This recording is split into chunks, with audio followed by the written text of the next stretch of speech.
Ah, Genshin, my beloved, my toxic partner.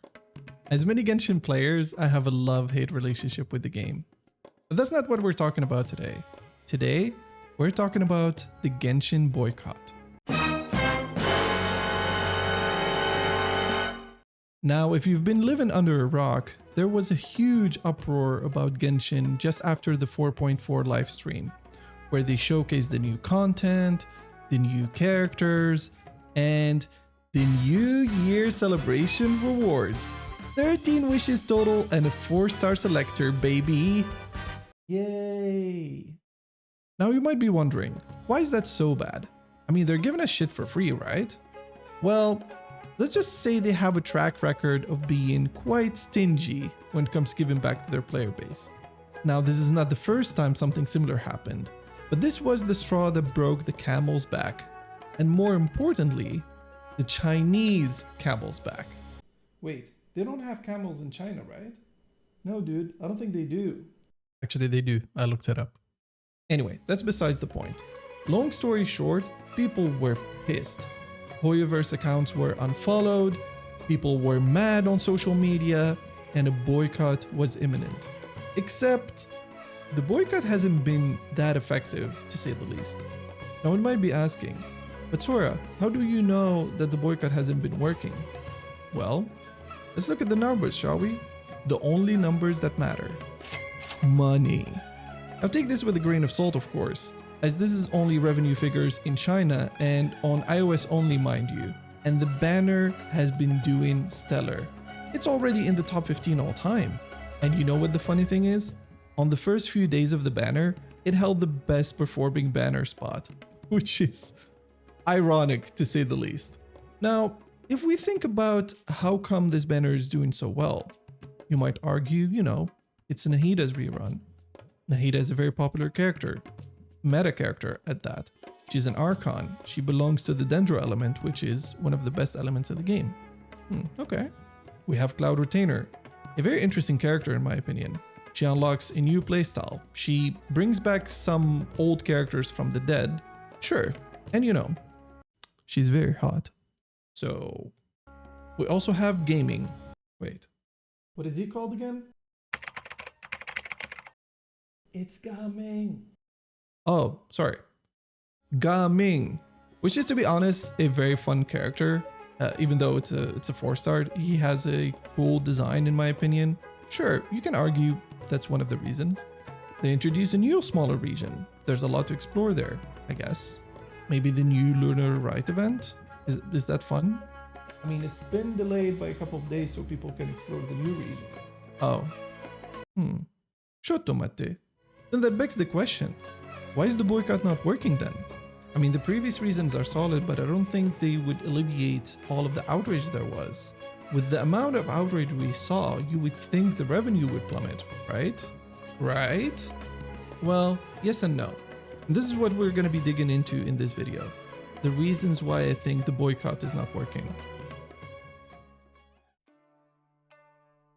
Let's start with the first reason. Most Genshin players are casual players. No, don't get me wrong, don't shoot me in the back. I don't think there's anything wrong with that. But that entails that most players don't care that much about the measly rewards. Do they want more? Of course they do. Why wouldn't they? But do they care enough to stop playing? Probably not. To back my claim, I was astonished to learn that more than half of the players don't even do Spiral Abyss, let alone finish it. Some people didn't even go into Spiral Abyss to even try it. Also, one more thing to consider. Something to keep in mind is that most of us that know about the boycott are in a bubble. This bubble where we watch content creators like Asmongold, Hectone, Charlie, insert another famous content creator name here, and that's where we get our news about games pretty much. Most players are not in that bubble. Heck, most players don't even know there was a boycott, unless maybe a friend told them, and even then they just shrug it off and move on with their life. So that basically means the majority is not even participating in the boycott, because we established that the majority don't even know about the boycott or they don't care enough about the boycott. which makes basically the boycott ineffective. Now, reason 2. For a lot of players, the boycott is temporary. What I mean by temporary here is most players that are participating in the boycott are planning to come back to the game. And the reason why that has a negative effect on the boycott is Hoyoverse won't have any urgency because of that, because they know you'll come back to the game, so they're not losing any sleep over it. The best example I can think of when it comes to this is the Reddit drama that happened a couple of months ago. The gist of it is that Reddit basically stopped giving free access to their API. What ended up happening, a bunch of subreddits announced a 48-hour boycott. Now, do you think that 48 hours would ruin Reddit? The answer is no. People have goldfish memory. Let it rest for a while and people will move on to the next topic of outrage, pretty much. It's a tactic that a lot of companies use when it comes to dealing with PR nightmare, pretty much. Just give it some time. And I think that's kind of what's happening with Genshin. And you know what? This might even backfire in some cases, since players that would eventually come back to the game might be compelled to spend. Because what if their new waifu is released and they want to roll for her? Oh wait, I only have 5 Primo gems, since I haven't been playing for months now. Alright, credit card no jutsu time.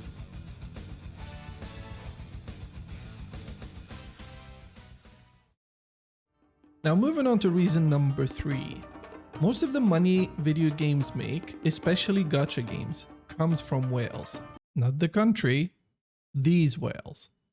As a game developer myself, I'm well aware of this fact and I will link an article about this. But the gist of it is 50% to 70% of the revenue comes from whales, which is 1% of the player base. Now why is this point important? For whales, those extra 7 pulls don't mean anything really. How much is 7 pulls again? Is it like $5 worth?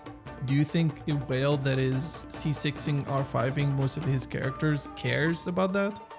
Not really, no. I don't think they're losing any sleep over that.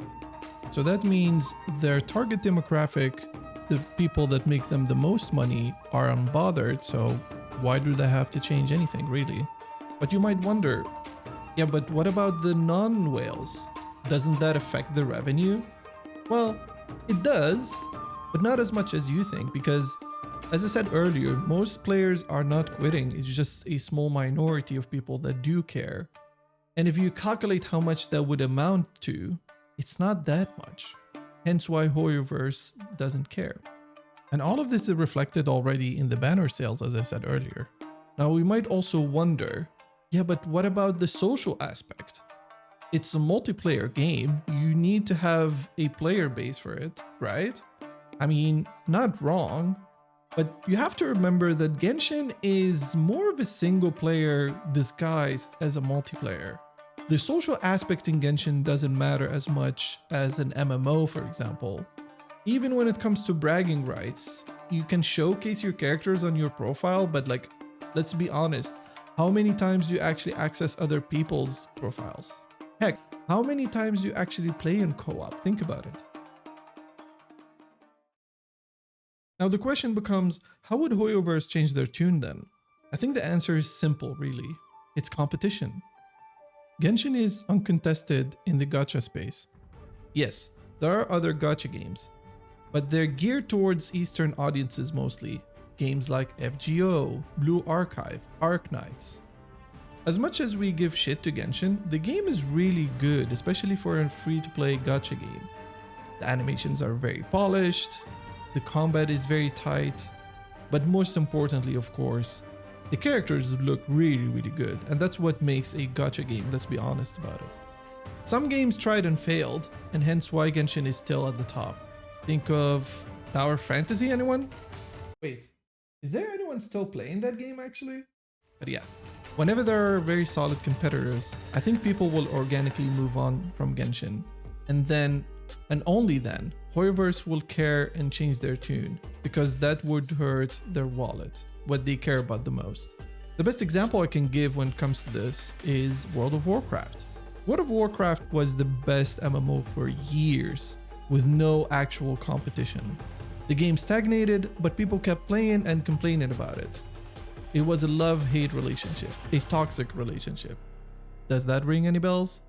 And then slowly but surely, better MMOs came in and stole a big chunks of the WoW player base. Games like Final Fantasy XIV, Lost Ark, etc, etc. A lot of players switched camps and they never looked back.